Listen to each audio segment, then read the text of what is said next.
then I will have to repay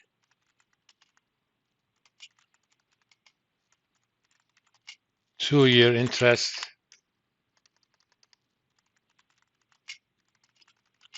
on that two-year loan. So 2 years from now, so I borrow, what was that amount? 955,237.57 and pay back 955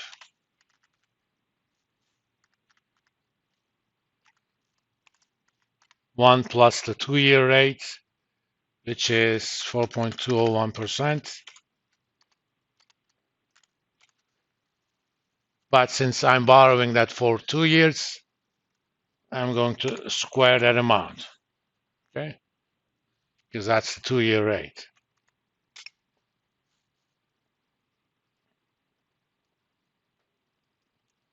Let's make this whole thing $10,000 because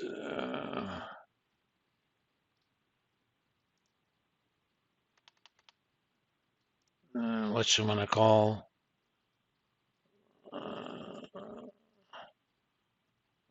OneNote has issues with it.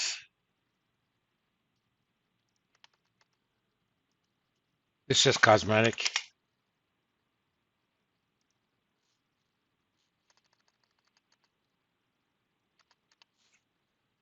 Nine 552.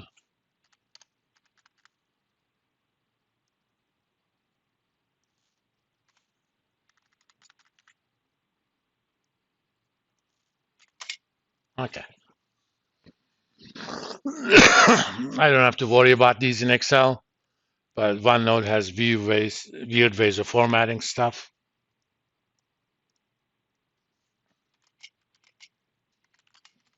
So net payment in 2 years. Oh, that's a payment in 2 years.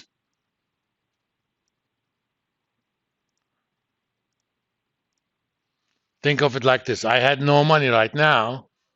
I borrowed 95.52 and some change.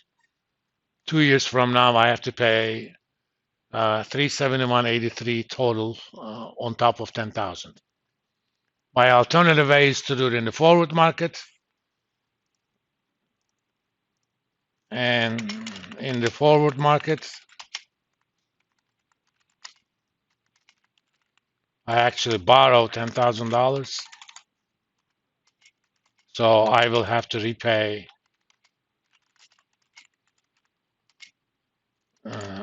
assuming no arbitrage.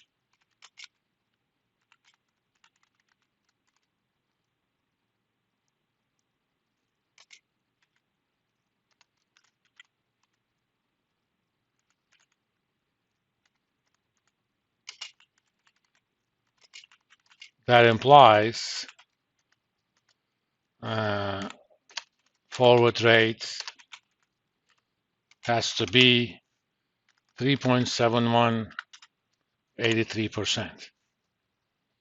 We're going to go through the reasons why that has to be the case. But think of it this way. You have two different methods that's going to create an identical outcome for you. And that outcome is you will have $1 million in your hand that you don't have right now 1 year from now.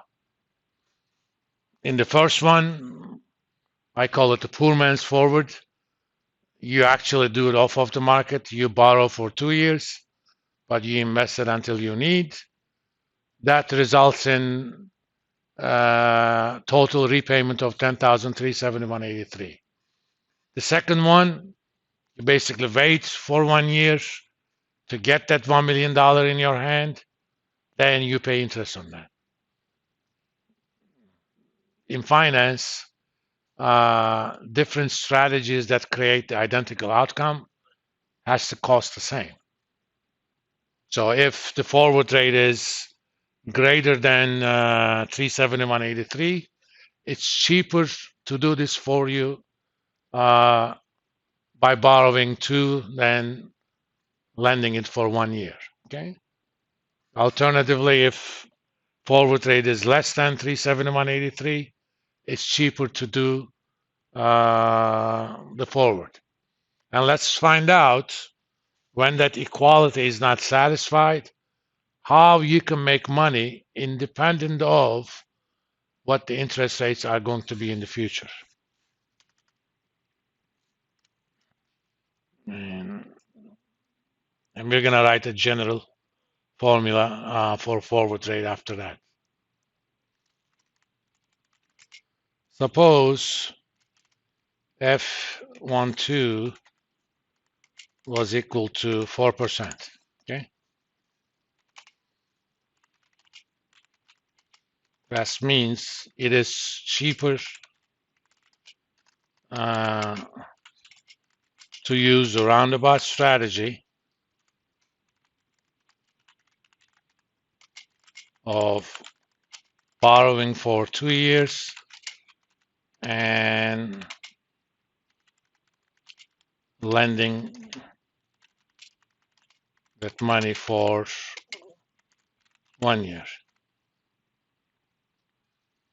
So if I borrow using the roundabout way and I actually lend in the forward market, so let's borrow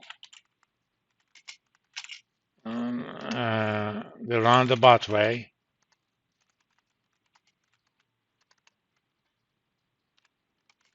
And lend in the forward market. I already know that if I borrow 9,552.38 now for 2 years and lend that money for 1 year at 2 years and 1 year rates respectively,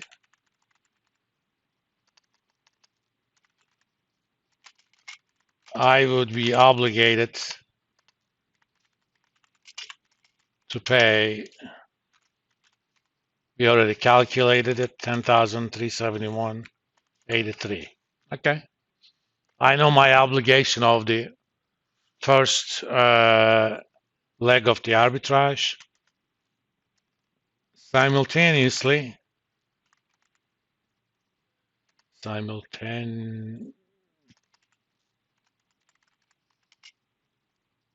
don't think I will lend $10,000 for 1 year,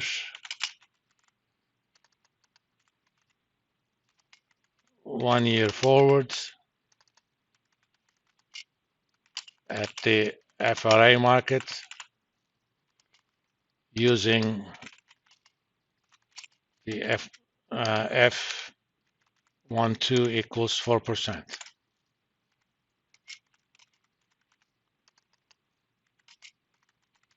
How much money will I have from this trade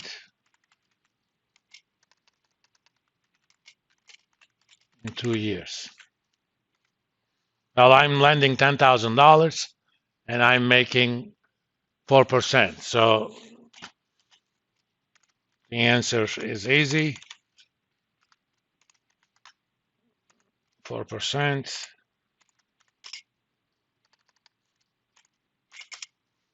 10,400. So this is what comes in. This is what goes out. Remember, by borrowing 9,552.38 right now, I am guaranteed to have $10,000 1 year from now.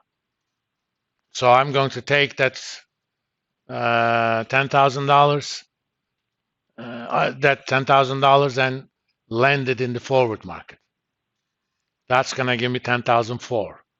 But the original loan, 955 will have a repayment of 10,371.83. And this is independent of what's going to happen in the market. So I have a net profit of 400 minus $28.17. If I did this for $10 million, that's going to be 28,000. If I did this for $10 billion, that's going to be 28 million, right? Is there anything that stops me from making this profit? No, that's the future interest rates play no role in this discussion. Whether 1 year interest rates 1 year from now are 2% or 20%, I am going to make that money. If I do this for $10 billion, I'm going to make 28 million. And doing this trade for $10 billion, it probably would happen within 2 seconds. These money markets are that deep. I'm thinking about an institution. So I made money by taking no risk whatsoever. And we don't like seeing that in finance. And the reason we don't like seeing that, if that happens, that means there are probably impediments to executing some portions of this strategy. Maybe the forward market is not that deep. They let you borrow at 4.5, but you can only lend at 3.5. I mean, right now I assume there are no bid offer spreads. And if this was a master's level class, we actually would have figured out the bid and offer, what the bid and offer should be at the forward. But right now, let's just assume there's not much difference. And in US markets, there's not going to be too much difference. And there'll be some, but not too much. The difference between bid and offer is going to be probably 2-3 basis points. A basis point is 1% of a percent.